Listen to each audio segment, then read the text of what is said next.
ए भैया काहे उदास वाला हो?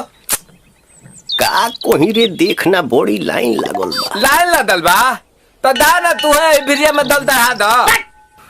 उजा जल चढ़ता कि भांग चढ़ता?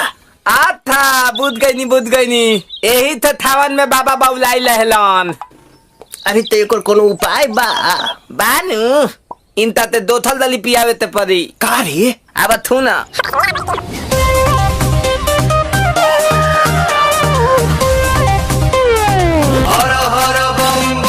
biharmasti.in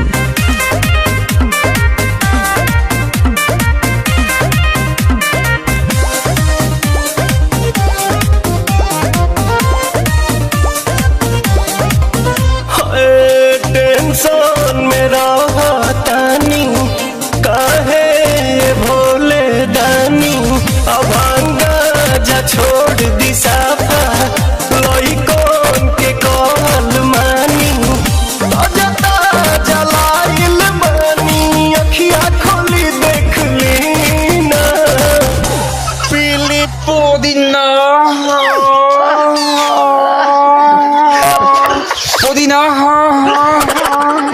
पीली पुदीना पीली पुदीना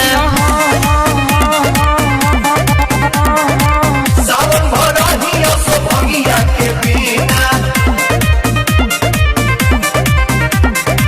रे रबिया ना पिहंकार रे लोता ना भैया हम पिया बतानी। हाँ पिया भनिया धतुला थोली बतली तवे तदी भनिया धतुला थोली बतली तवे तदी ए तबे लतालाई तली बाबा ए तलोते तदी ए तबे लतालाई तली बेलूरा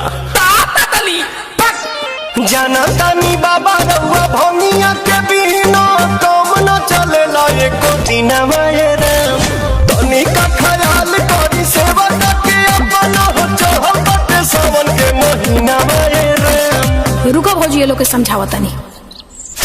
अले दादा अरे झूठो के भीड़ बड़ा कइले हो सभे के बड़ा झुरइले हो झूठो के भीड़ बड़ा कइले हो सभे के बड़ा झुरइले हो तोहर बिगड़ल काम बन जाई छन घर में बाबा के शहर में जादेव घर में बाबा के शहर में जादेव घर में बाबा के शहर में। ये बतिया ढंग से ना बोल तू जाना जल्दी।